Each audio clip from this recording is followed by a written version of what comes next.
What's up, everybody? What's What's good? going on, What brother? episode is this? 9,000? No, we on. Something like About that.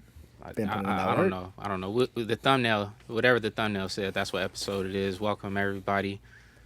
We just gonna get straight into it. So today, our boss talk subject, one of them that I want to bring up, we kind of want to give out some advice to people out there who are trying to take control of their life in business, personal realms, or whatever. I want to talk about who are we trying to impress. I do feel like you have a responsibility to impress somebody, but what group of people, what's the criteria of people that you feel like you're trying to impress? And I want to like hear from you both. Like, who would you say you're impressing with your day-to-day things, or who do you aim to impress? All right. So for me, my Monday through Friday, I work for iHeartRadio, as both of you know. So I'm around all these millionaires, celebrities, artists, actors, influencers that come in.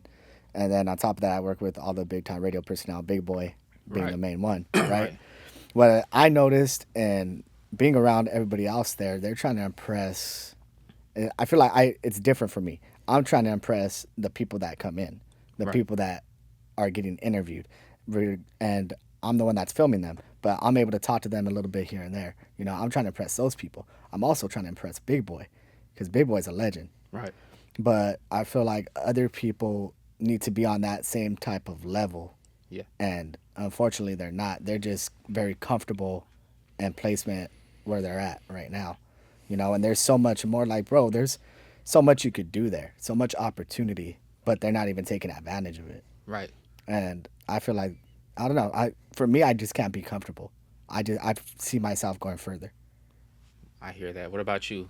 Well, first and foremost, honestly, bro, I don't care to impress anybody but family and God. But if it comes to a business sense, you always want to be the stupidest person in the room. That's how I look at it. And not in a bad sense, as in you want to be the person who's making the least money in the room. You want to be around individuals who are making more money and are on a higher level, higher positions, got things going on in life, in business, etc. So if it comes to a business sense where it has to be, where you have to impress someone, it has to be the CEO. It has to be somebody who's to that level. You get what I'm saying? Exactly. Other than that, I really don't care to impress anybody. But on the business tip, if you're a smart businessman, any entrepreneur knows that you have to impress whoever's a little higher. Yeah. Don't beat down the master, but impress them. Right. So that's what Exactly. I think. Yeah, we're all giving the same answer, because I feel the same way. Something that brought this about, my cousin, also our business partner, Right. he's been expanding on his photography, everything. He's been improving so much. I've been so proud of him. Like, shout out to you, bro. Yeah. And he's a part of our production too. He's not here with us today, but he's a part of this ship. And we were talking about, because he's from the hood, born and raised, and you see people in certain situations step up, or they go into different realms, but people get content, and then they just find themselves trying to impress people from their small environment. And that's what me and him were talking about, is how he was able to reach the growth, because he's not focused on just trying to impress niggas from that one hood. Right. We're trying to impress the world. It's a larger thing, and people need to understand that you cannot be out here. It's certain people you got out here like buying fake followers. I don't have a problem with you buying fake followers. Like, I believe it came out at one point, even like Justin Bieber has some fluff followers and things like that. This is something that maybe he can't even control. Like the machine, they're gonna do that. They're gonna pump you up, but there has to be substance there, and the substance comes from you recognizing, like, I'm gonna be dope to people who matter. And not to say anybody's worthless, but at the end of the day, like, I don't need people at a house party to be like, Javon is dope. Like you said, I need to be able to walk in a room full of CEOs and them be like, yo, he has potential. Like, I could probably do some business with him or whatnot. And I bring this up because in society, it's all warped. A lot of people in a real content position because it's good enough. Mm-hmm. They're already making this little bit of change. They got this recognition from people who are also going nowhere in life. And so they like, I'm gonna just stop there. Like, nah, you gotta always be striving to improve, and always be looking and second guessing, like, I could do better. Because once you think you got it all figured out, then that's when you're gonna start losing. Right. Exactly. It could also go of like, so I'm gonna speak for myself, right? I'm gonna speak for the Latin community here. So growing up, a lot of the Latin community, when their children have a dream, their parents either knock it down or they don't support it enough. And for me growing up, right, I'll say this: my mom, like, she always supported my dreams.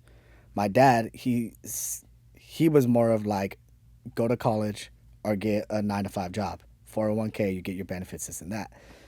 And my dream since I was a kid was I want to be a film director writer, right?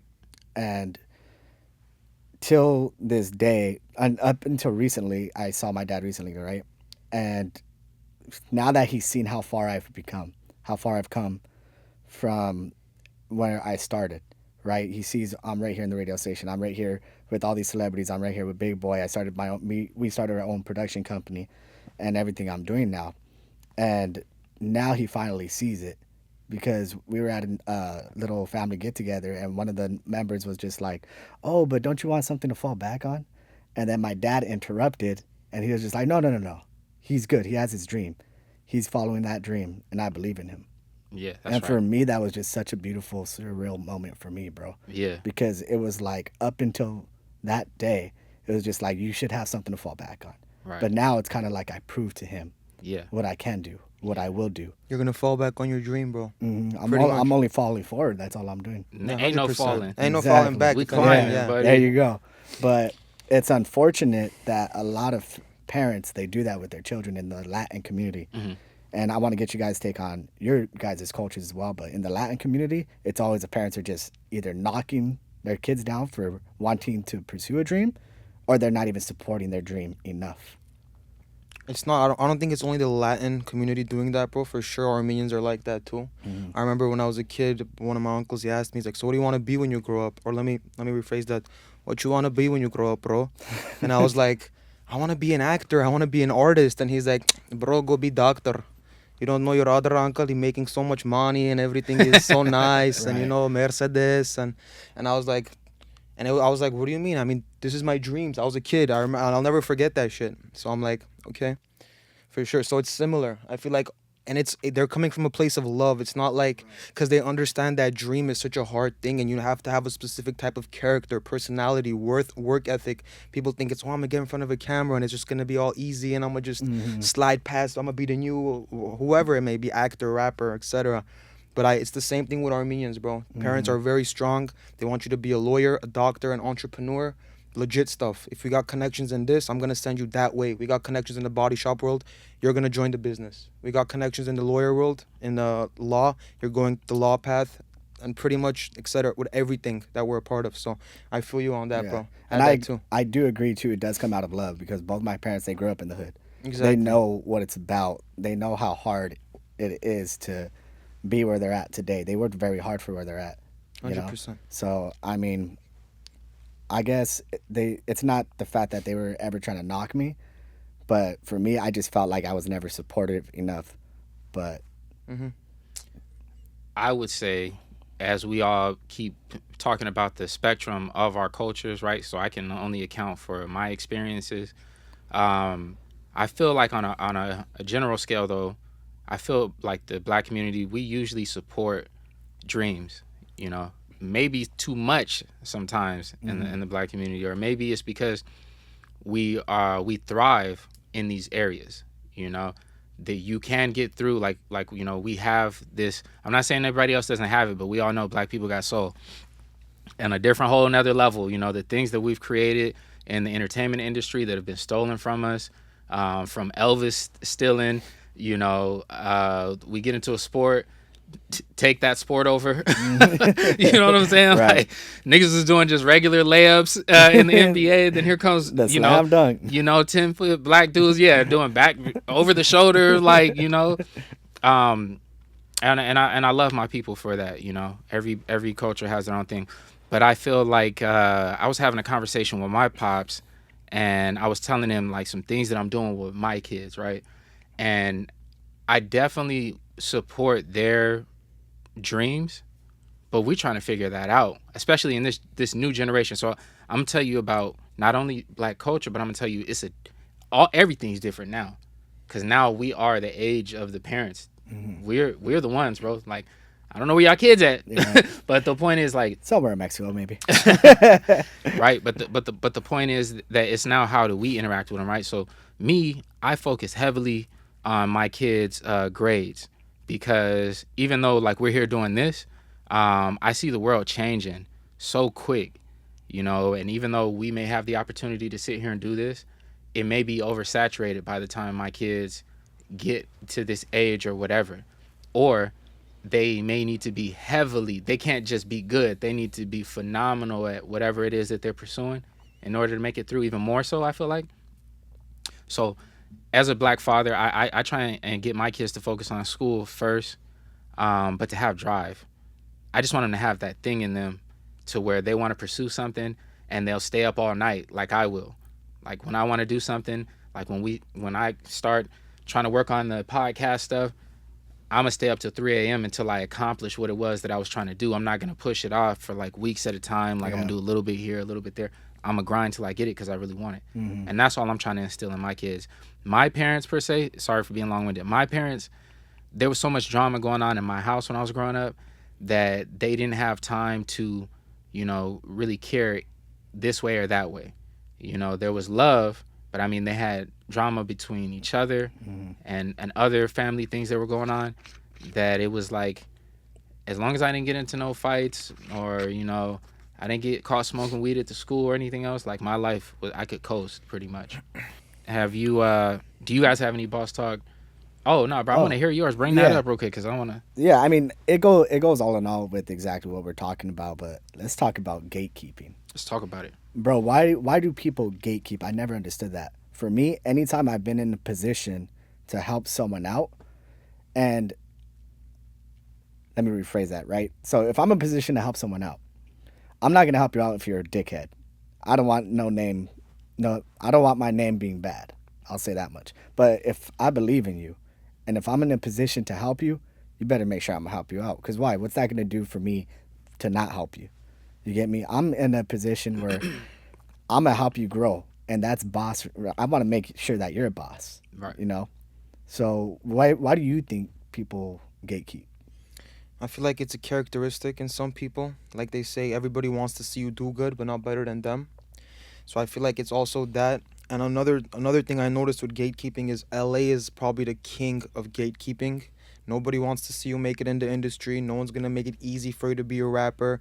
And even if you're in those positions, it's still so hard to break through. And I'm sure you know it if anybody, Right. like, it's just very hard out here. But when I was out in Miami, bro, the way people were connecting, like, it was crazy, bro. The doors that were opening left and right, people wanting to introduce themselves. Everybody here is secluded. They want to be in their bubble. They don't want to, like you said, they want to gatekeep what they're doing to themselves, to their circle, to their confinement.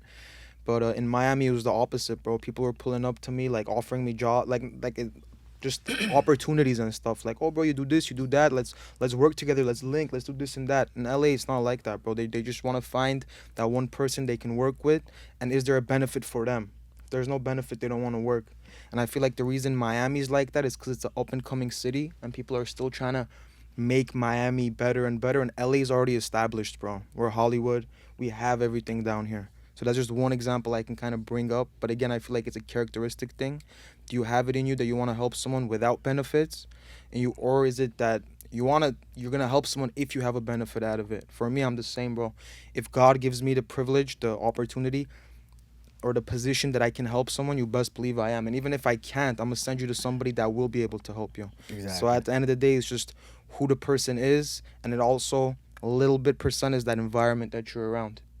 So that's what I think of it. Yeah, I think for sure I agree with you on that LA thing. It's a different vibe over here. I think that this is where it started, like gang capital of the world, and so dangerous over here at a certain point that California has an attitude to it in general. And I just have recently started to acknowledge and recognize this, that I grew up and I have a harder personality because of being over here. I'm not even saying that I'm somebody you need to be afraid of or anything like that, but this place will make you a harder version of yourself no matter who you are, because you know the dangers that are out here. I'm on my whole, get right, get closer to God every day journey. And when I'm in downtown LA and I walk around, I sometimes for a slight second I forget that, and I'm just like the same OG. That's it, because I feel like it's dangerous out here. I almost feel like I don't want to be a sheep walking around out here. Like I'm ready for whatever. If somebody about to trip, like but then I try and break free of that mindset. Right. Something new that I've been doing with myself is I feel like everybody should attempt to be nicer. People are afraid to be nice. That's an issue. It's an insecurity. Right. You're so afraid of people taking your kindness for weakness. And it's like, if they do, who cares? Because I'm going to tell you right now, like, I ain't got to the point I could care less. I don't care how weak you think I am or nothing. I found out. I already know what happens. You'll find out, if you want to take it there. Or everybody could just get along. We could drink pina coladas. You feel me? And that's it. So what it comes down to is that everybody's trying to be this boss in LA too. They feel like there's something that they're not. Everybody thinks that everybody is self-centered, and it's all about them.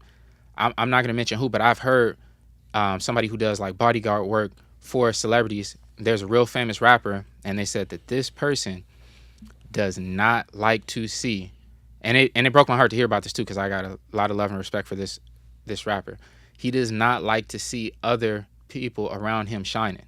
Damn. Right? And it's not that he says it, his actions say it. Right. Actions speak louder than words, bro. Yeah, like That's what it is. you other people will come out and they'll start getting a response, and the response might get a little bit louder than his. He's gonna shut the whole thing down. Like, nah, we gonna stop this, right? Which is some hater stuff, bro. Like, and I can't stand that, because it's like, if we're on the same team, it's like, bro, think about a football team. One game might be won, and everybody's gonna say the quarterback was the MVP. Another game may be won, and they can say that the running back was the MVP. They may say it was one of the linemen, right? You still win. Like, we could win together. It don't always got to be the spotlight on you. Right. And so that's what's happening in LA. Everybody want to be important. They see these legends, and they're like, I got to be like, it's all about me. Put the spotlight on me type of situation. I agree with that, bro. Like, personally, for me, I've gone through it so many times in being in a room, where it's like, if I'm in a room and I have this natural persona and the spotlight's on me, but the other person's in the room with me, and they'll try to knock me down in front of these people that I'm getting along with that could put me in a certain position. But they're trying to knock me down because they don't want me stealing the light from them. But it's not even about that. It's like, we could work together. We could get up there together, climb the ladder together. Why are you going to try to knock me for? One particular situation, I tell people about this all the time. It was me and you. We went somewhere, and we were filming, and you were introduced to a potential client that we were gonna have, and I wasn't introduced as well. Even though we are partners, like, I don't work for you and you don't work for me. We're actually partners in this business. The person introduced you like, this is Moses. He has this business or whatever, and then you start chopping it up with the client. And that didn't make me feel no type of way, right? Because I'm not insecure. Like, I didn't feel the need to like step up and be like, oh, just so you know, we're partners, right? And like, oh, how can I help too? I'm looking at it like, like, yo, like, same thing. Like, the quarterback throws a ball to the wide receiver. He ain't also about to chase the wide receiver down, grab his hand, and run him into the end zone. It's like, you got the ball now, get it in there, right? Yep. And so for me, I looked at it like, yeah, Moses has it. They could think I'm the janitor at your business. It don't matter, right? Right. People so worried about how they perceived instead of results. Exactly. And that's what needs to be worried about, is results. But, last thing I'm gonna say about this is that a lot of times people project. So they may be looking at you like, if you get on, you're gonna leave me in the dust. You're not gonna say anything about me. You know why? Because that's what they would do. So and then we help people because that's what we would do. Exactly. If we were in a position, we would expect to be helped, and so it's the nature of the man, the type of man that you are. Exactly, and that's boss talk right there. 100%. And that's boss talk.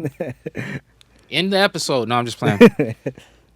I feel like it's the experiences too, right? When you're coming up and you see that you have that character in you that you want to help people, but you realize that everybody else is different, it kind of drives you more that, like, damn, bro, when I grow up, I do want to be that person that's making bosses. That's helping people without any benefit towards me, without thinking, oh, I'm doing this because it's gonna make me feel good. No, none of that, bro. You're doing it because first of all, if you're a Christian, it's the right thing to do, and secondly, even if you're not a Christian, ethically, morally, it's just the right thing to do.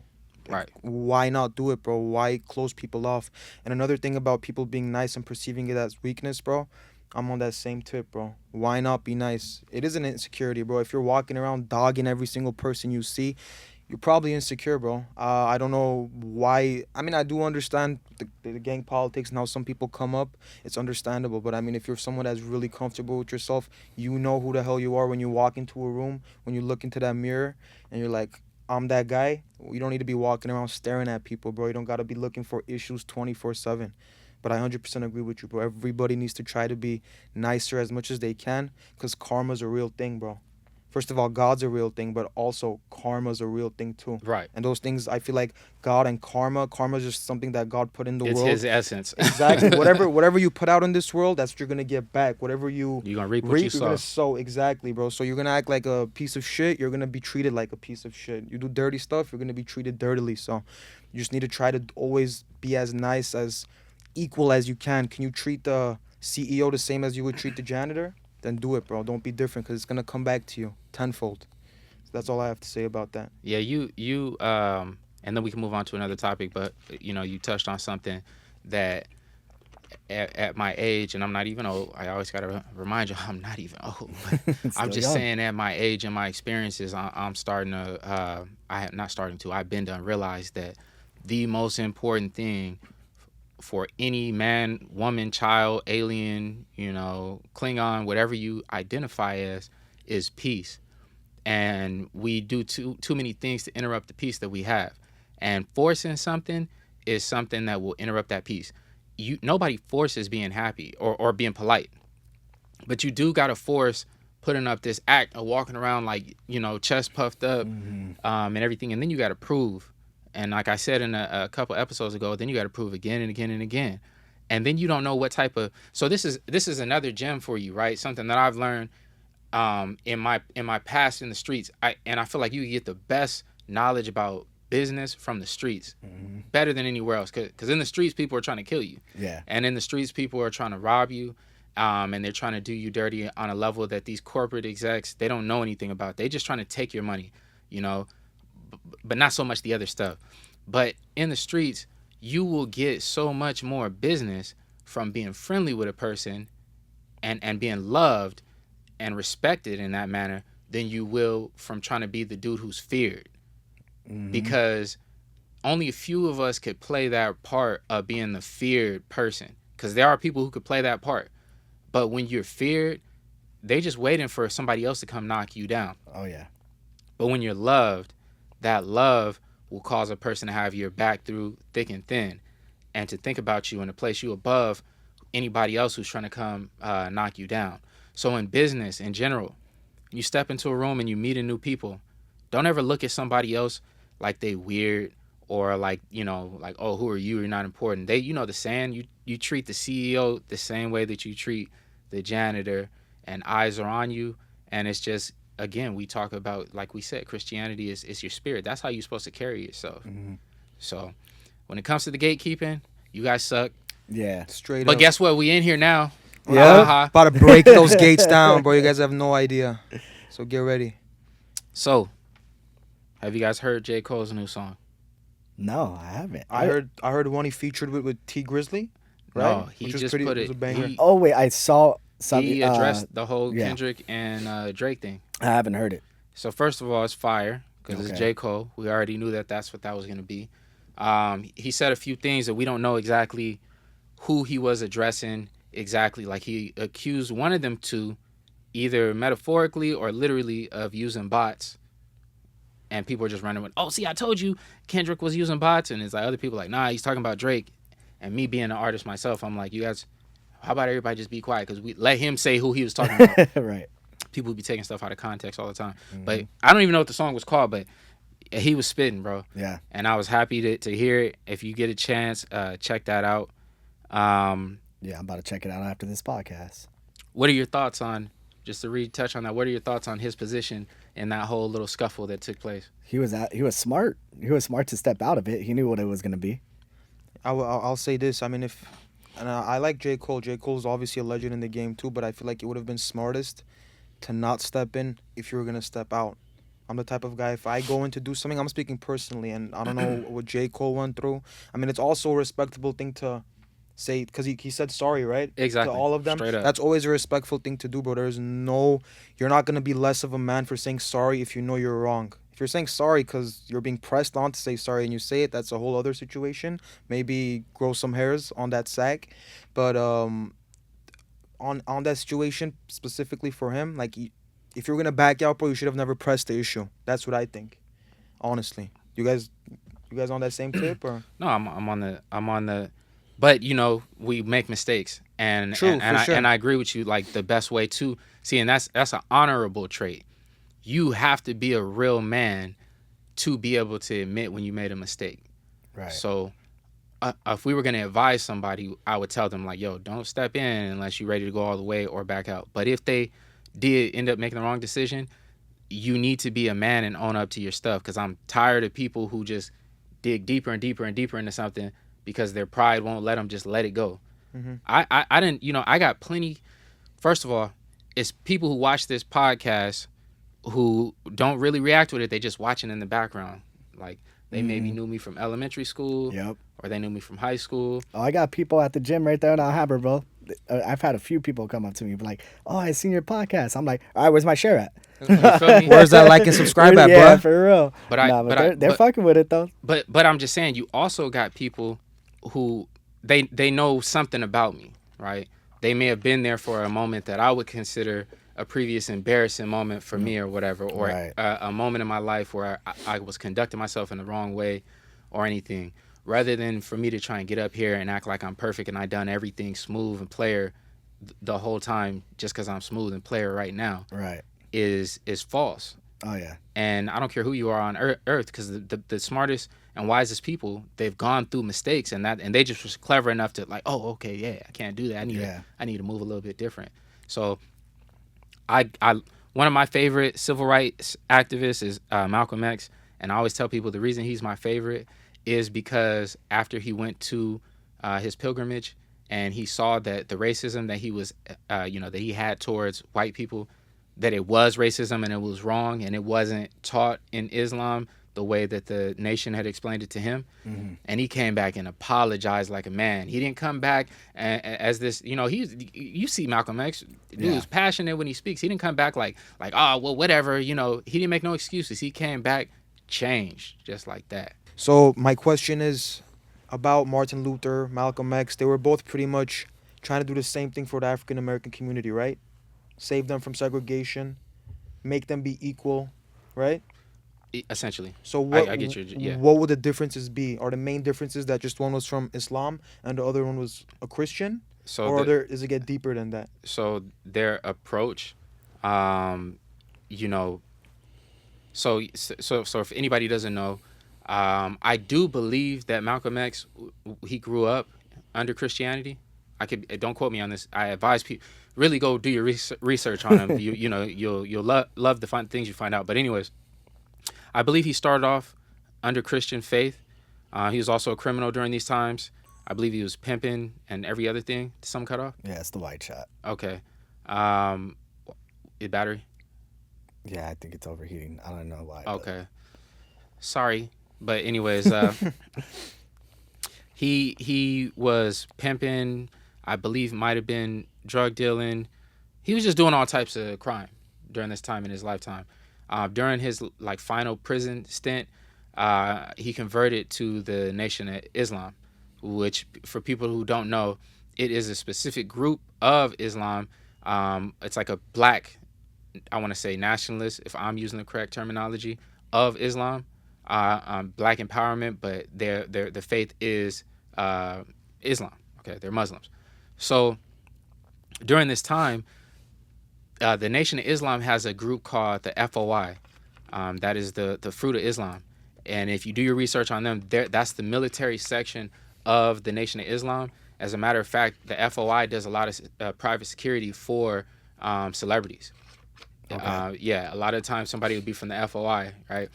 And they're black Muslims. Yes. I think that would probably be one of the best securities anybody could have.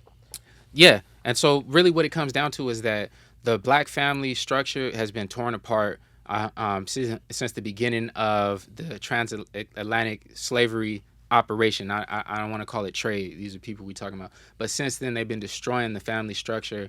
And so you have groups like the Nation of Islam where what their agenda is to, or one of their agendas is to restore structure in the black family. You know, they want the women to present themselves like women. They want the men to present themselves like men, be clean shaven, suits, things like this. And it's very appealing to black people, you know, because it looks professional. In that aspect, I love them, right? Now, they're more hardcore. They are not at all attempting to be like, we should get along, you know, we're going to be humble people. It's like, we're powerful. We are black people. We're powerful, which we are. Nobody's knocking that. We are powerful people. But it's a thing of like, you know, exclusion, which is that's the only part that like I'm not really there for. During Malcolm X's time being a speaker for the Nation of Islam, if you look at his earlier speeches, as powerful as they were about exclusion. It wasn't about like, oh, I'm gonna have my black kids be around white kids. It was like, no, I just want I want to see black people do good. I don't care about anybody else, you know. And it was powerful though because of how dirty we've been getting done though. So you can't knock that. You know what I mean? Like He had all the right to. He had all the right reason, and he's an excellent speaker, right? Now, when you come to Martin Luther King was going hard in his Christian values with the same agenda, but more so from a humble perspective of, you know, I have a dream. I want to see everybody get along. I want to get to that point. I don't want to like inspire black people to rise up and attack. I want us to be sheep, is what Martin Luther King was saying. I want us to stand by. They want to pull out the hoses and they want to spray us down, then get sprayed. Don't fight back. We're going to walk into these buildings that are segregated that they say whites only, and we're going to sit down. And when they punch us, we're not going to punch them back. We're going to let them treat us like trash until they get it. Like you are treating a human being like trash, but we are like real people.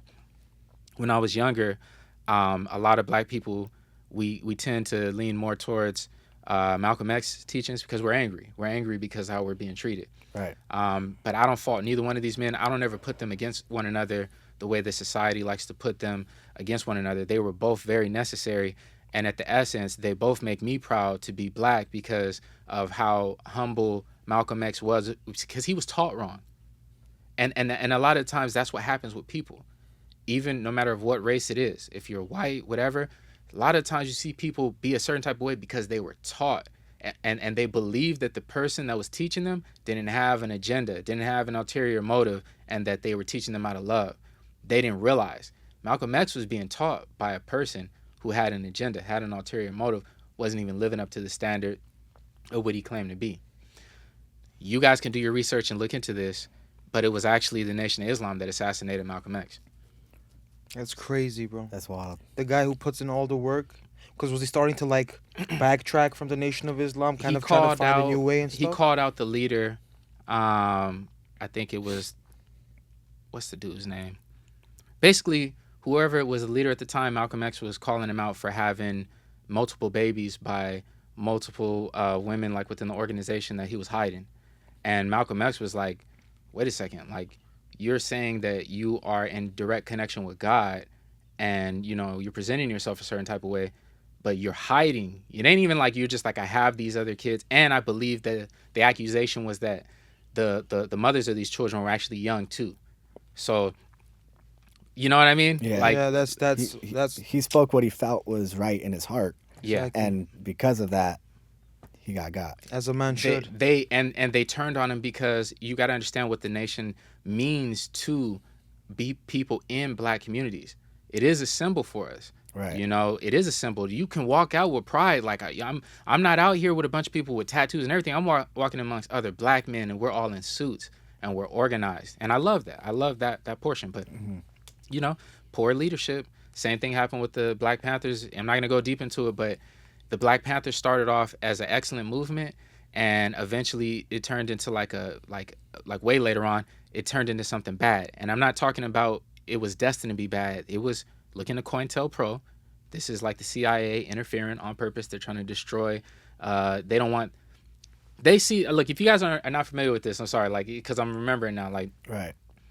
America has always seen black people as a threat, and the reason that they see us as a threat is because they know how they did us, and so they're like, if these people that we did like this, if we ever allow them to get up and get equal footing, and they even surpass us by a little bit, they might turn around and do that to us.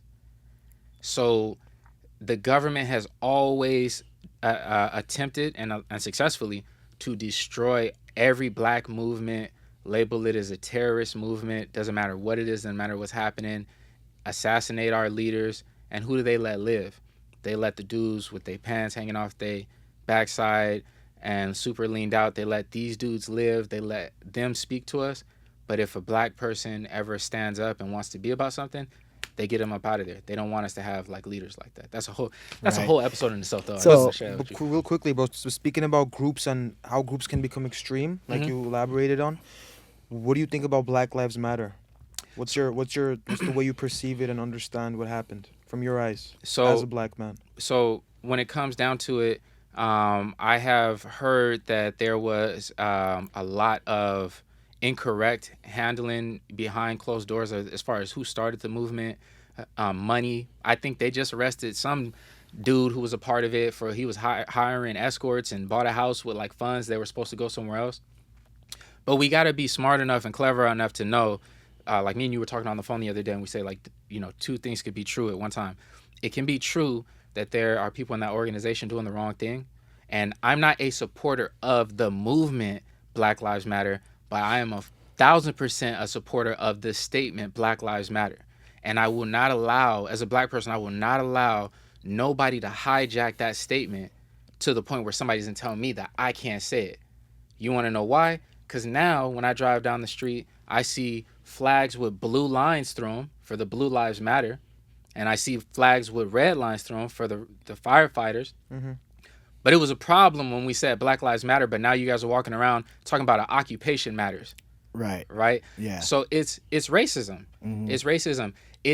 I would never, if nobody ever said Black Lives Matter and Armenians were going through something, and then you guys got together and said like Armenian lives matter, you would not see one black person pop out in the streets be like nah, Black Lives Matter, or you guys can't say that. What about white lives? We would be like, we're such an oppressed people that we have nothing but empathy when we see somebody else getting oppressed. We don't try and block like at all. But anytime we say like hey, like we're going through something, everybody like, oh, that's old, that's in the past, like forget about it, like, you know, and then steal our stuff and go on with it like it's cool. So I feel some type of way anytime I see anybody with like a Blue Lives Matter or anything like that. And just to be clear about how I feel like you're a clown. It doesn't bother me. I just look at like, oh, look at this idiot. You know what I mean? The statement Black Lives Matter, Black Lives Matter. I don't need to hear about how many black people done killed black people. None of those things. So what I can't, you know, my children are black, right? I don't give a damn what's going on in Chicago. If somebody shoots my child, it doesn't make my child not matter. Right. And that's where they took the focus off. So I know the organization, there was a lot of corruption in it. I agree exactly with the statement, but I was just asking about the organization, when I think you explained it beautifully, bro. Yeah. So first off, I want to thank you for telling us about your culture, because I think it's very important for us to know about each other's culture, but just for people in the world to know about everyone's culture is very important. But this brings me on to movie of the day. That's right. I'm going to go with Undercover Brother, feeding off of that right there. Have you seen Undercover Brother, Max? Talking to me? Oh, come on. Undercover Brother. Eddie Who Griffin. plays in it? Eddie Griffin. Dave Chappelle's in it. I've heard of. Oh, it's a cop movie, right? He's an undercover cop. Yeah, he's like an undercover He's cop. like, but very long go ahead time and ago. explain. You I can think go it's, ahead I and would do compare next. it to like the black version of like Austin Powers. Right, yeah. That's going to be my movie of the day, as Austin Powers. Austin Powers, okay. Austin Powers is always a banger, bro. And for me, the movie of the day has to be The Mummy, 1999, with Brendan That's a Fraser. good one. All day, every day in the first one. Yeah. The other ones were good too, but emo types, bald ass. Yeah. But the first one is And crazy. the first two. First the first two. two. The first yeah. two are The great, second yeah. one, I just feel like they took it more fantasy. Like, you know, when he pulls up on his old army mate, Yeah. and he's like, give me a plane, and he pulls up with a whole ass balloon. He's like, yo, what the hell is this, dog? Hey, the funniest scene, I was in tears the first time I seen it when the movie came out, is when dude was like, he pulled out all his chains. Oh yeah, and he was starts playing, talking like, all the oh, different yeah. languages. yeah. It's like, man, this guy is super talented. Yeah, He he Straight named up everything. bent his knows ass, all bro. these He's like, languages. when he grabs him in the ship, and he's like, what about my kids? He's like, you don't have any kids. He's like, well, I someday said, I may. "Yeah, mate." Man, I'm about to. You know what? That's a good one. It's Kids, it's we a great- coming home tonight for family night. It's Yeah. Friday. We's family night. We gonna watch. Have Few they of the ever mummies. seen it? Have they ever seen The Mummy? Man, you know what? My kids, they may have seen it because sometimes I'd be like, "Oh, I got a movie for them." They'd be like, "Dad, we already watched this." I'm like, I need to send a memo out to my Yeah. family like, stop watching movies with my kids so I can share these experiences. Right. Stop showing them music. Let me. I want that credit. You feel me? Straight So, Right. I'm gonna go off on another topic right here. So you obviously the whole Diddy thing is still going about, right? Diddy. Have you guys seen that thing that happened on Piers Morgan's show about Jay-Z and Beyonce? I guess he had a guest. What was the person's name? Jaguar, right? Yeah, Jaguar, right? Yeah.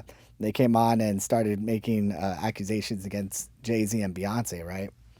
About how they could have something to do with the whole Diddy thing and sex trafficking. Apparently they have like 100 cases against them, something like that. Mm-hmm. But so I had to ask one of my coworkers, his name's Ronnie for iHeartRadio. I asked him because he's a big Beyonce fan. Yeah. I go, Ronnie, if this comes out, would you still be a fan of Beyonce or would you go against her?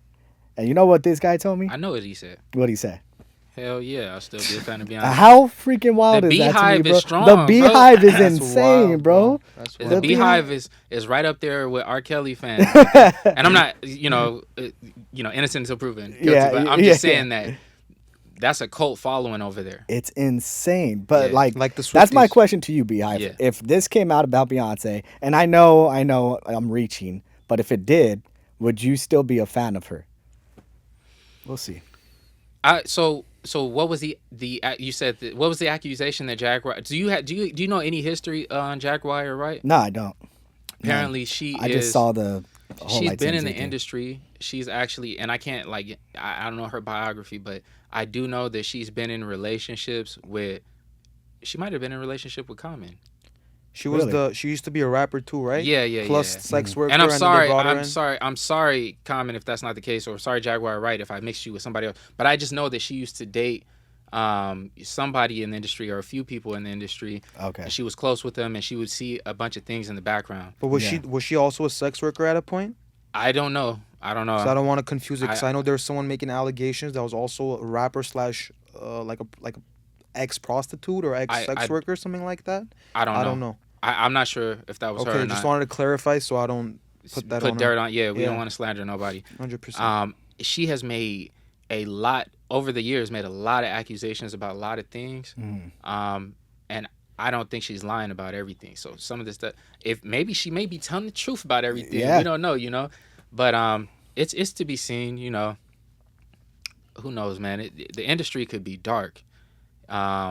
You don't even got to get to the industry yet to know that it could be dark because the streets, like I said, you get in the streets is dark. So I can only imagine what they doing up there. A lot of gullible people Yep. with talent going this way or that way.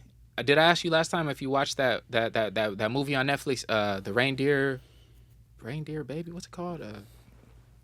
It just won an Emmy, I think.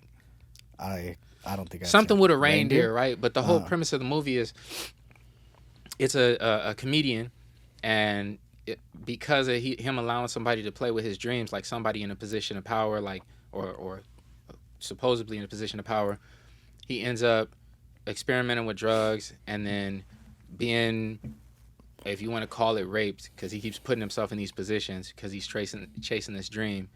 And then, kind of just starts to go down this thing. But what I got from the movie was what people will do when they're chasing a dream and their self-esteem or integrity, is low, or they don't have faith in themselves and they think that the opportunity is fleeting instead of just like, hey, if I don't get it this way, that's cool. Close that door. This ain't my only chance in.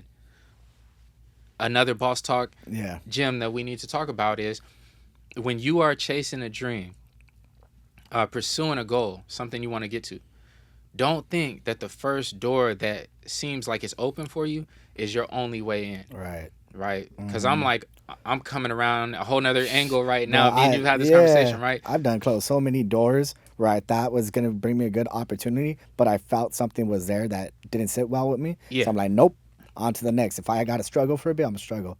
But And you keep your integrity. exactly. You know, you That's never the got to main look thing. back and think like, oh, that was cringeworthy. Like Yeah.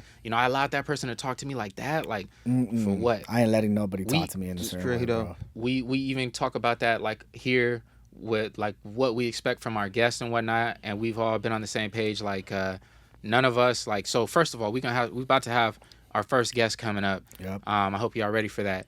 But PSA to all of our future guests, you better come on here with some respect, big dog, because Yep. it's demanded. We don't care who you are. We don't care if it's Elon Musk. Yeah. You better come on here with some respect. You gotta come here correct if you're gonna come. Yeah. Straight up. So, but that's we're not worried about like thinking like, oh, if this person doesn't work with us, that's gonna be it. We're gonna be shunned from the industry, because then you don't have faith in what it is that you bring to the table.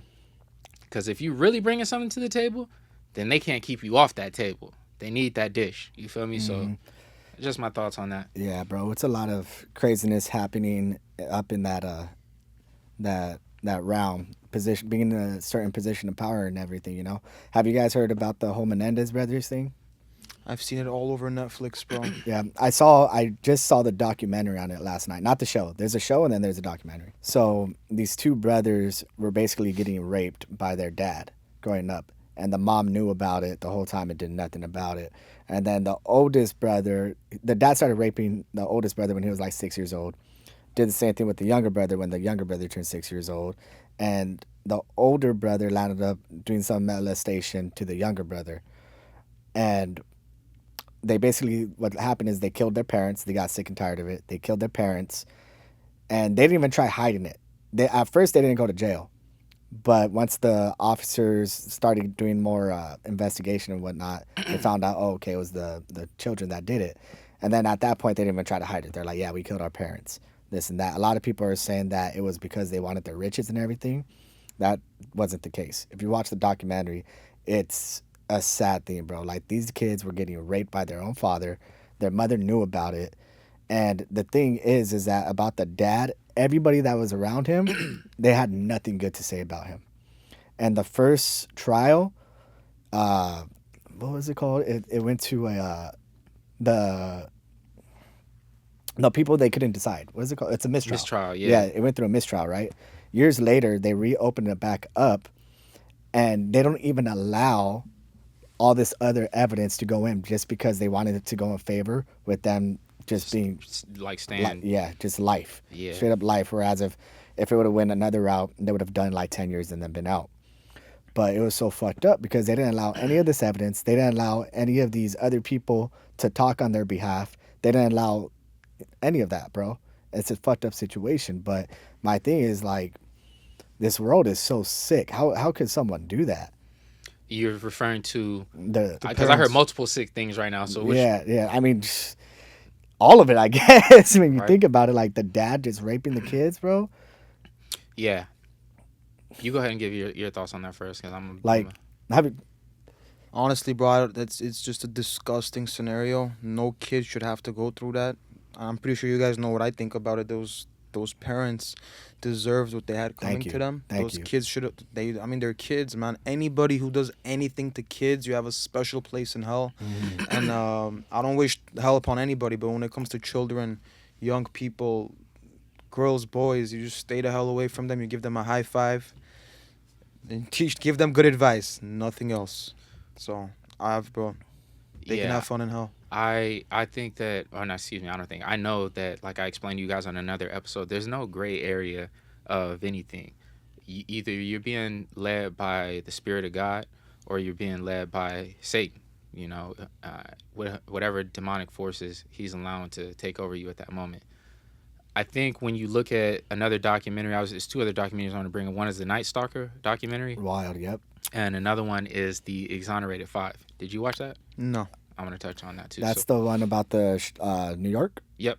Yeah, the Central Park, right? Yep. Mm-hmm. So with the Night Stalker, what you see is like it's weird because I watched it, but I didn't realize how terrible the things were that he was doing. Something Ramirez, right? Yeah, The Night Richard- Stalker. Richard Ramirez. Richard He was, he Ramirez. was like a satanic, Satanic. satanic person. You know actually bro. how I heard about him? So somebody who was cool with him, that was also a dope fiend at the time of Richard Ramirez, went on Kill Tony. And he did like a whole stand up, and he's like, "Oh yeah, I knew Richie." He's like, we saw him on the live news, and we were like, "Richie, run!" And they didn't know he was like a Satanist and stuff, or the Night Stalker. So that's how I first got introduced to him, and I'm like, "Bro, who the hell is this guy? Like, what the hell did he do in my city back in the day?" And I saw a little bit, and I was like, "Okay, that's."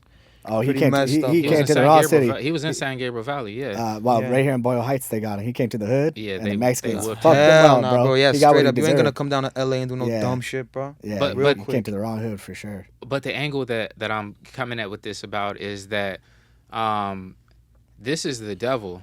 You know, when you asked earlier, your question was, how do things get sick like this, or why are people sick? Ain't nobody doing this stuff without the devil. We don't. I don't. It's not a matter of do you believe in him or not. When you get to a point of doing evil things, the devil is involved, whether you like it or not. You know, and so for me, I think my main thing is that first of all, yeah, it's wrong.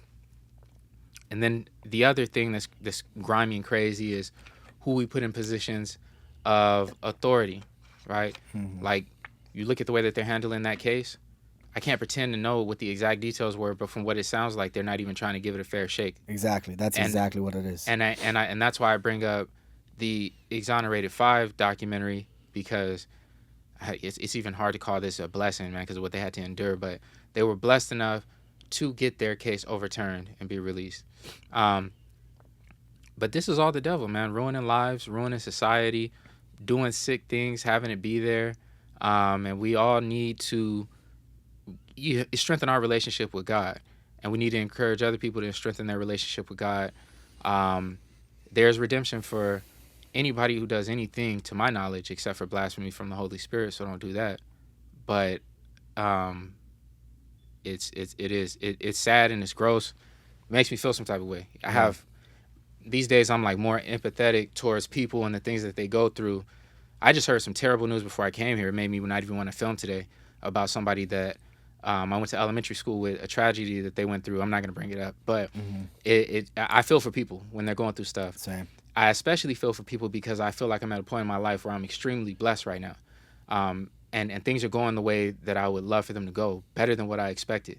So when I hear people taking losses in any type of way, it's a bummer. It brings me down because I want to see everybody win. Yeah, you know? same, bro. Same here, bro. I feel like we're all on the same tip on that point. 100%, you know? bro. Even Yeah. my enemies, bro. I want to let my enemies do good, bro. Just don't step on my It's- toes and keep your distance from me, bro. I Yeah. don't wish bad for nobody. It's like you have those friends, or you had those friends, but you separate yourself because you're not good together.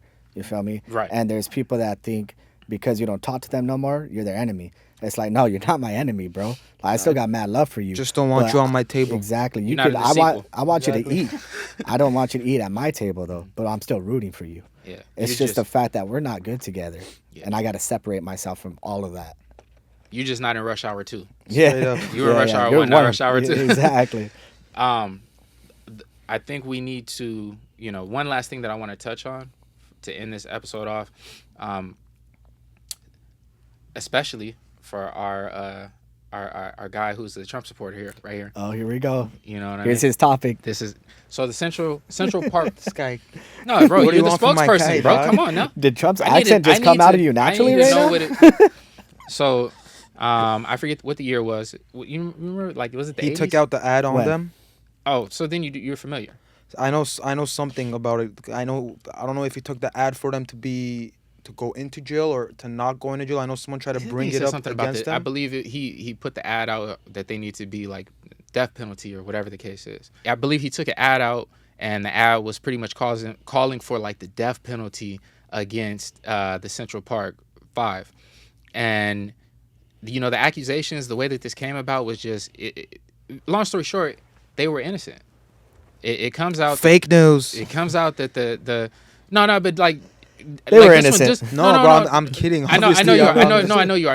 I know you are. But I just, if they see this, you know, the situation is so tragic, bro, that I don't even want to joke about this one in particular because I believe at least one of them was being raped because of this. He was so young when this happened. He was so young, and they put him in there with these animals, bro.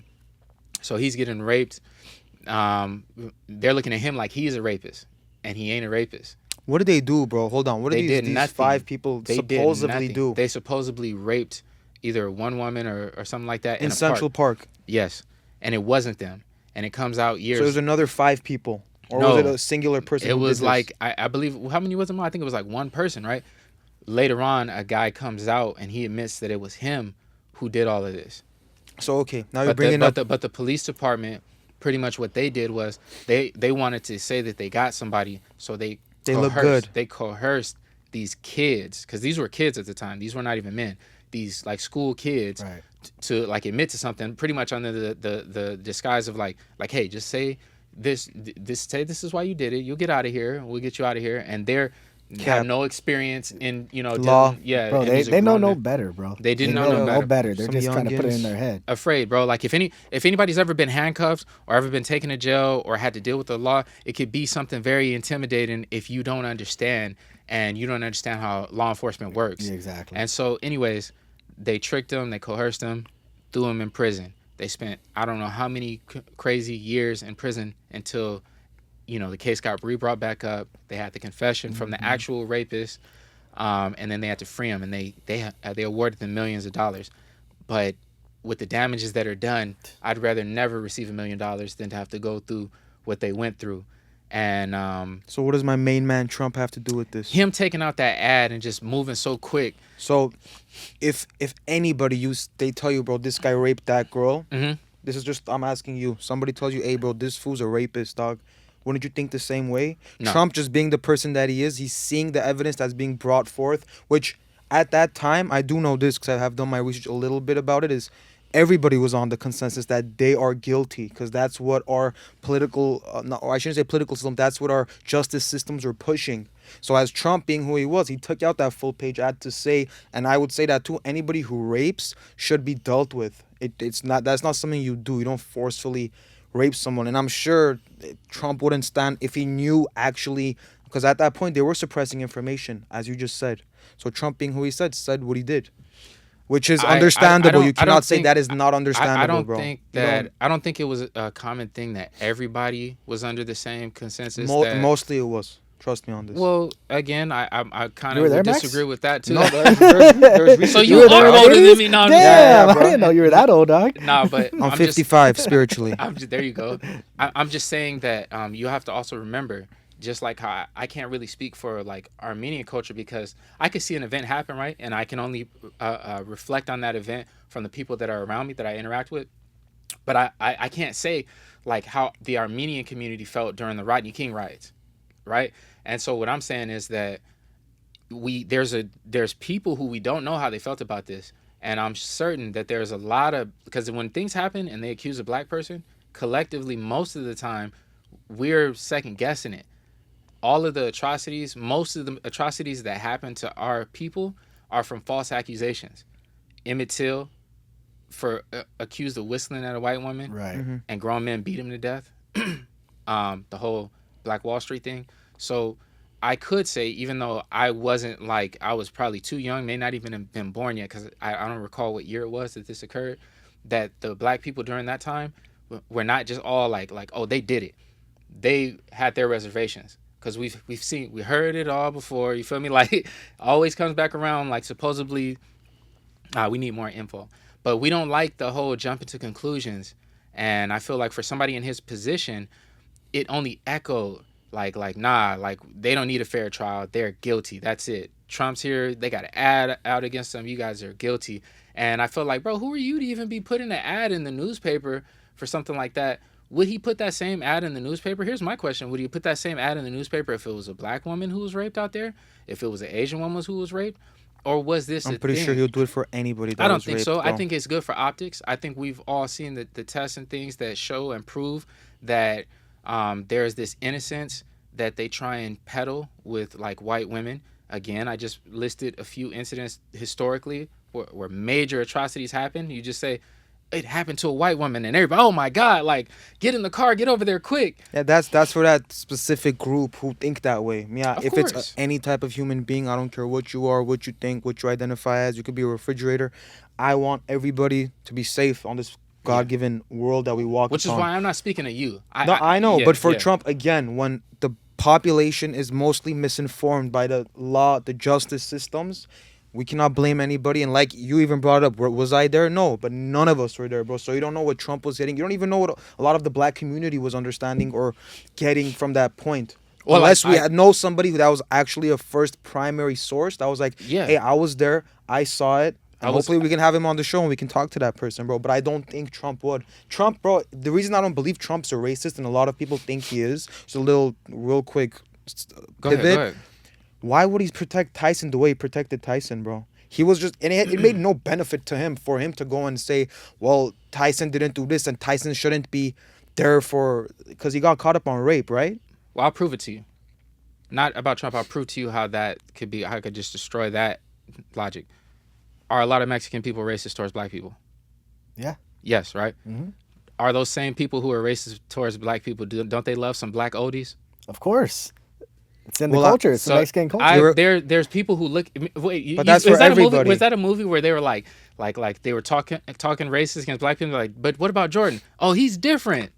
I Michael feel like Jordan's I feel like different. I know what you're talking about. Yeah. So the point being is that everybody could like go further when you get to a certain status, and they hold you in some regard, right, as an individual, but they still look at your entire culture. Bro, I had an Asian man one time. I was doing community service like some years ago, and he walked up to me and he was like, oh, you're good looking. Like most black people ugly. Big nose, everything. And it was so funny to me that he said this, right? Like he wasn't a threat. Like I could have tied both my hands behind my back and tore him up, you know. So it wasn't nothing like that. And it was so ignorant what he was saying. Right.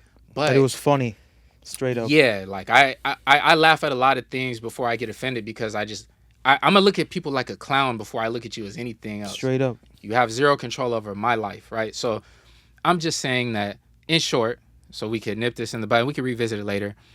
I think that there are different levels of racism and different types. I think there's like a dormant type of racism, and then there's all out. You have the dormant one where it's like, as long as I can get the things done that I'm trying to do, then I'm not gonna say anything, won't hold anything back. But the moment that somebody of another race is gonna hold me back, or not even hold me back, if I see an opportunity to hop on some racism, because even I'll put it to you like this, how would you feel if in my heart I love Armenian people, right? I love them, but I see that there's an opportunity with what race would you say primarily doesn't get along with Armenians? It's the most? Turks and the Azerbaijan, but nobody gets along with them. And if you look at the history and everything That's around that, right. nobody likes them. But for my purpose of my example, let's say I love Armenian people in my heart, but then there's somebody who's like Turk and they're like Business opportunity comes a up. business opportunity comes up, and so I'm over here like they're slandering Armenians, and I'm just like, yeah, bro, I feel you, just like that. Am I not racist just because I'm chasing a business opportunity? Well, It's yeah, I mean, you're racist. putting yourself in that position, obviously. Exactly. So, like, But- I don't think, just in short, I don't think that in his heart that he's disgusted with black people or he hates black people. But I know He puts I them know- at levels, essentially. I think Trump will sell out anybody to get ahead. That's the type of business that he's Well, on. that is your opinion, my friend. And we're going to talk about opinions on the next episode. We'll talk about Max's Theo Trump next time. What Trump? It's Theo Trump. Who's Theo Trump? Uncle. Oh, my Theo, dog. Theo That's Trump. Theo Trump for you, dog. Nah, but for sure, but yeah, that's your opinion. I don't think it is because of what he did for the HBCUs, the historically black colleges and universities. He has benefit done. him? Did it benefit him? Did it bro, that's not the question. What I'm saying though, he's done a lot of things for them too, bro. You can't say he hasn't done stuff for black people, Mexicans. He's done it for Americans in general. Before we cut, can you name something that he did for black people in general that would not benefit him in any way, shape, or form, even optics wise? Well, then you'd have to go even before the presidency, if that's of what it course. is. And I don't know what he did to his day-to-day life, but I've heard from people who are also African American. Like my tutor, he's met Trump. He was a New Yorker when I was like in 5th grade. And when he was first getting into the 2016 elections, he was like, bro, I've met Trump, and the way he treated us, the way he pulled up, he did like a speech somewhere, and he walked up, and he came straight to the black people and all the Mexicans, and he was just being like a friend, like not any other way. So again, I get what you're coming from, bro, because you're just an avid hater of Trump, and then you also like just sometimes just like, yeah, bro, Trump, this and that. But Max listen, sounds like that one person. I have a neighbor who's black. Yeah, right. look at these guys, bro. They're trying to. No, I don't But hate Trump. but hold I on, just hold on. start calling him out. That's. I do have a neighbor that's black. Bro, so, I'm It's like kidding. you came to my house, bro. Like, Bro, we say hi to each other. Sometimes I say yo to him. Sometimes I say homie. Sounds like a friendship. Nah, dog. But look, all jokes aside, bro, I don't think he's racist. It is what it is. You have your opinion. We have ours. It's in God's is will. we? Whoever. No, I'm just like- whoever- What do you mean? we. I have an opinion. They have an opinion. Nah, But we'll get it's in into God's will, bro. Whatever God wants to happen, whether it's a Kamala, a Trump, an RFK, a Putin, whoever it may be, bro. God knows what's going to happen. He knows what's good for us. And let's just end off with the song of the day. What's your song of the day? I don't want no scrubs by TLC. Damn. We could get Trump up out of here. No, Damn, bruh. and Kamala Harris, because she's a scrub too. Scrubadocious. Get up out of here, Bro, both of y'all. hold on. You want to hear my song we of the don't even day? need a president these next. Bro. Yeah. Let us just be independent first of Let time. us be our absolute monarchy. Let's Listen, govern listen. ourselves. My favorite song, my song of the day, which is also one of my favorite songs ever, is "Ain't No Sunshine" by Bill Withers, and that's because I have a black neighbor. No, I'm just Okay. kidding. But no, I just love that song, and honestly, factually speaking, I don't have a black neighbor. But Well, you need all one, see? jokes. Well, move to Burbank, bruh. How about you guys leave our little Armenia and spread out? That's We don't love Calendo. you. That's Calendo. I know. Bro, That's what don't- I'm saying. don't- Now, we talking about Glenda. Burbank is a little different, but we have a lot of Armenians in Burbank too. Okay. Shoot, my song is of the day is gonna be "I Can" by Nas, because we're on some boss shit. There And it you is. can go ahead and do what you want to do in life. Don't let no one put you down. Don't let no one gatekeep you. Keep on pushing. 100%. And then Wait. I was just playing about the no scrubs. It's gonna be you just wanted to breaking shit on my Trump heart, again. Breaking my heart, mint condition. Song of the year right there. Just There throw we that go. out there. Quick predictions for UFC 308. Ilya Topuria versus Max Holloway. I got Max Holloway. Robert Whitaker versus Khamzat Chimaev. I got Khamzat easily by submission. Shara Magomedov versus Armen Petrosyan is an Armenian fighter that's going to be fighting at UFC 308. So look out for him. And this Shara Magomedov guy is one of those, this is number one bullshit type guys. Like, bro, beast. But I'm rooting for you, Armen. You got this. Armenian pride, let's do it, brother. And respect to Shara too. Shara is a beast, but you know I gotta go with my Armenian brother. I'm excited to see when is Max that? Holloway. This is either next week or the week after, bro. But it's gonna be a crazy card. Okay. It's gonna be a very good card. I'm not sure if my boy is fighting on this one or not. I think he is. Yeah, Damn. D-Rod. Yeah, Cool. Let me check Daniel out the Rodriguez, film real D-Rod. Hey, good luck, bro. Yeah, bro. You know, I'm always supporting you, bro. Like, and if we ever out in the streets and something cracks off, you always know we gonna fight. October 26th. Just like old times. Just like old times. Shout Let me out see. D-Rod, Is he bro. on it? No, I don't think he is. But it's October 26th. So He might be fighting this weekend. Yeah, it might be. I think But it's either this way, I week, need to 'cause look they- into they that just did too. the My weigh-in. bad, dog. I've been. We Yeah. need to relink up, bro. I've been busy. Been busy, All right, man. y'all. That's boss talk. Appreciate you that's guys. another day. Let's get it on.